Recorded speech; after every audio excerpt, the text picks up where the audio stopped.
ইতিপূর্বে আমরা সরকার পতন আন্দোলন করেছি, আর এখন সরকার রক্ষার আন্দোলন হবে। এতদিন আমরা আন্দোলন করছি সরকার নামানোর জন্য, কিন্তু এইবার আন্দোলন হবে সরকারকে ক্ষমতায় রাখার জন্য। একমত প্রকাশ করলে অবশ্যই একটু কমেন্ট করবেন। প্রিয় দর্শক মণ্ডলী, পুরা বাংলাদেশে উত্তাল অবস্থা। ডক্টর ইউনূসকে 5 বছর ক্ষমতায় দেখতে চায় সাধারণ জনগণ থেকে নিয়ে অনেক রাজনৈতিক বিশ্লেষক। প্রিয় দর্শক মণ্ডলী, এবং সেই সাথে সবচাইতে যেটা আলোচনার কেন্দ্রবিন্দু, আমাদের ডক্টর ইউনূস দেশের জন্য ভালো করতে চাইলেও তিনি অনেক ধরনের হুমকির শিকার হচ্ছেন। এই যেমন ধরেন, ইশরাক সাহেব বলছেন যে 2025-এর ভিতরে আমরা নির্বাচন আদায় করে নিব। আদায় করে নেওয়ার অর্থ কি? ডক্টর ইউনূসকে চাপে ফেলাইতেছে। এদিকে ডক্টর ইউনূসের জন্য বড় ধরনের দুঃসংবাদ। গতকাল থেকে আজকে পর্যন্ত একটা বিষয় নিয়ে খুব বেশি তোড়জোড় চলতেছে।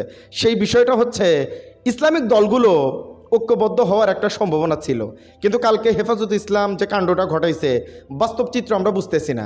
এদিকে আবার একদল লোক এই যে ফিলিস্তিনে যে হামলা হচ্ছে, গাজায় যে হামলা হচ্ছে, এটা নিয়ে ডক্টর ইউনূসরে ধুইতেছে। স্ক্রিনে আপনারা পিকচার দেখতে পাচ্ছেন, ইসরায়েলরে নাকি ডক্টর ইউনূস সহযোগিতা করছে। এটা নিয়ে ডক্টর ইউনূস অনেক সমালোচনার মুখে পড়তেছেন, ট্রল করতেছে।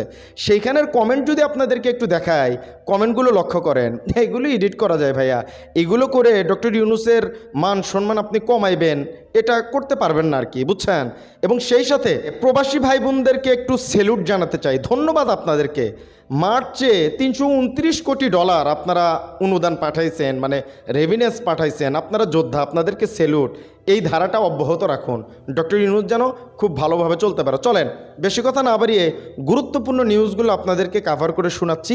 ভিডিওটি খুবই গুরুত্বপূর্ণ, পরিপূর্ণ ভিডিওটি দেখেই আপনার মূল্যবান মতামতটি কমেন্ট বক্সে জানাবেন। তার আগে চ্যানেলে যারা নতুন আসছেন ভাই এবং বোনেরা, ক্ষতি হবে না তো, দয়া করে চ্যানেলটা একটা সাবস্ক্রাইব করে দিন আর একটা ভিডিওতে লাইক করে দেন। চলেন শুরু করছি আজকের মূল ভিডিও। প্রিয় দর্শক মণ্ডলী, বিএনপি যে খেলাটা হেফাজত ইসলামকে নিয়ে খেললো, এইভাবে যে খেলবে ডক্টর ইউনূসের সাথে তারা বিপদে ফালানোর জন্য, এটা আসলে কল্পনা করতে পারি নাই।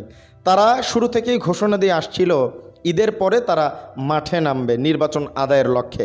সেই জন্য কালকে একটা মিটিং হয়েছে হেফাজত ইসলামের সাথে। সেই মিটিংয়ে যে আলোচ্য বিষয়গুলো আসছে সেগুলো তারা আলোচনা করে নাই।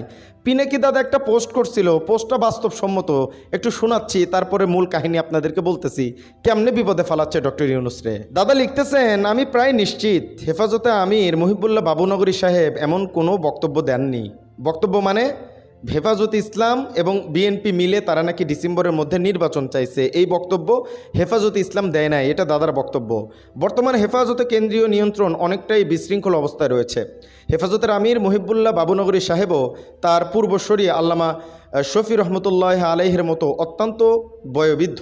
তবে ব্যক্তিগতভাবে তিনি জামায়াতের মওদুদির মতাদর্শের বিরুদ্ধে এবং বিএনপির প্রতি কিছুটা সহানুভূতিশীল আছে। আমার ধারণা হেফাজতের কিছু উচ্চাভিলাষী নেতা নিজেদের স্বার্থে আমিরের বিএনপির প্রতি দুর্বলতা এবং কঠোর জামাত বিরোধী অবস্থানকে ব্যবহার করে আমিরের নাম দিয়ে এই ভুয়া বিবৃতি প্রচার করেছে। অন্যথায় হেফাজতের গঠনতান্ত্রিক কাঠামো অনুযায়ী এটি একটি অরাজনৈতিক সংগঠন এবং সরাসরি রাজনৈতিক বিষয়ে এমন খোলামেলা বিবৃতি দেওয়ার কোনো সুযোগ নেই।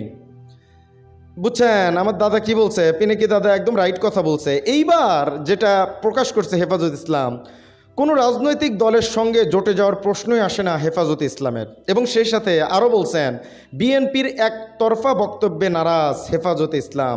বিএনপি একতরফাভাবে এই বক্তব্যটাকে ঢালাওভাবে প্রচার করছে যে হেফাজত ইসলামের সাথে নাকি বিএনপির একটা সম্পর্ক হতে যাচ্ছে। প্রিয় দর্শক মণ্ডলী, এটা একদম নিছক একটা ডাহা মিথ্যা কথা, যে মিথ্যা কথাটা ছড়ানো হয়েছে। হেফাজতের সঙ্গে জামাতের ঐক্যর কোনো সম্ভাবনা নেই, এরকম হেফাজতের আমিরের একটা বক্তব্য দিচ্ছেন, কিন্তু এটা আসলে বাস্তবসম্মত না।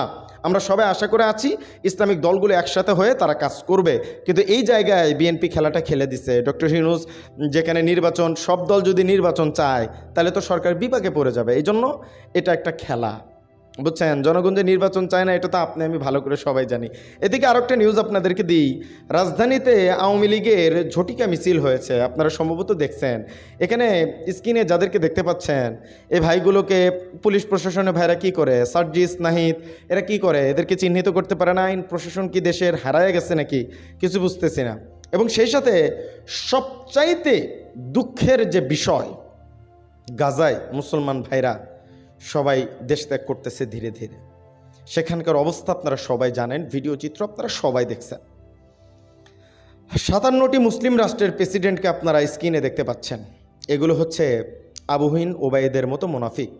এই মানুষগুলোর একটু চিনা রাখেন, এরা হচ্ছে 57টি মুসলিম দেশের রাষ্ট্রপ্রধান।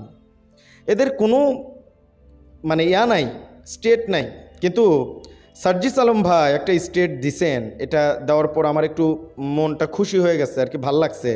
সেটা হচ্ছে এনসিপি, বিএনপি, জামাত কিংবা অন্য কোনো দলের ব্যানারে নয়, বরং দল মত নির্বিশেষে বাংলাদেশ ব্যানারে আগামীকাল আমরা রাজপথে নেমে গাজার পরিস্থিতির বিরুদ্ধে দাঁড়াতে পারি। সার্জিস আলম এই কথা বলছেন। গাজার যে অবস্থা এটা আসলেও খুব দুঃখজনক, এবং এনসিপি নিয়ে অনেক ধরনের কথা হচ্ছিল যে তাদেরকে আসলে মানুষ গ্রহণ করবে কিনা, ভোট দেবে কিনা।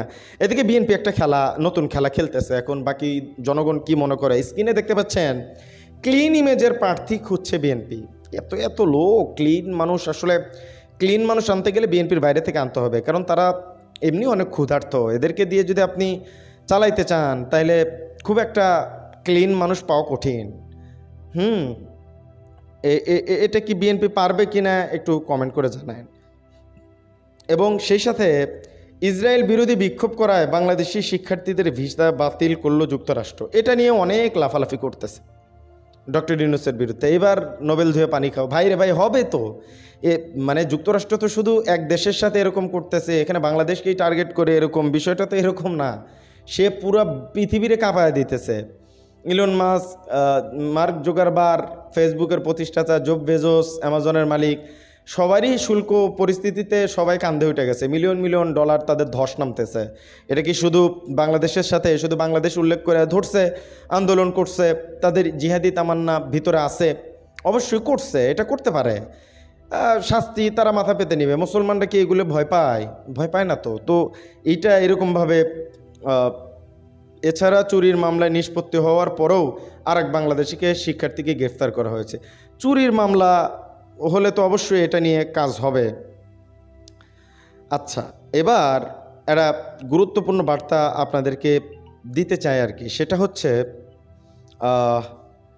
এই যে হেফাজতে ইসলামের যে ব্যাপারটা, এটা নিয়ে অনেকেই অনেক ধরনের কথা লিখছে। হজরত লিখছেন, যদি হেফাজত থাকে, আমরা মনে করি বর্তমানের জনবিচ্ছিন্ন বিএনপি হেফাজতের কাছে আসবে। আমরা হেফাজত চাই। হেফাজত এদেশের তৌহিদি জনতার ঐক্যবদ্ধ প্ল্যাটফর্ম। হেফাজত ইসলাম বিরোধী অপশক্তির কাঁপন। পরিস্থিতি বিবেচনায় হেফাজতের সাথে সংলাপ হতে পারে। বিভিন্ন রাজনৈতিক দলের সমস্যা নেই, কিন্তু মুহূর্তেই বিএনপির সাথে বৈঠক সকালের কাছে প্রশ্নবিদ্ধ। তৌহিদ জনতা আতঙ্কিত, অবশ্যই আতঙ্কিত। বিএনপির সাথে সংলাপে হেফাজতের কি বর্তমান বিএনপির কর্মকাণ্ডের ব্যাপারে তাকে সতর্ক করতে পেরেছে? আমরা হেফাজতের দায়িত্বশীলদের ইসলামের প্রশ্নে সাহসী ভূমিকা দেখতে চাই। হেফাজতকে বিক্রি করে ব্যক্তি স্বার্থ বা কোনো দলীয় স্বার্থ রক্ষার পরিণতি ভালো হবে না। তো যাই হোক, বিএনপি যে খেলাটা খেলছে এটার যারা ডক্টর ইউনূস কিন্তু একটু বিপাকে পড়তে পারে, তার জন্য কষ্টের বার্তা আর কি। আজকের ভিডিও ছিল এ পর্যন্তই। দেখা হচ্ছে পরবর্তী অন্য কোনো ভিডিওতে। সে পর্যন্ত সকলে ভালো থাকবেন, সুস্থ থাকবেন। আসসালামু আলাইকুম রহমতুল্লাহি ওয়া বারাকাতুহু।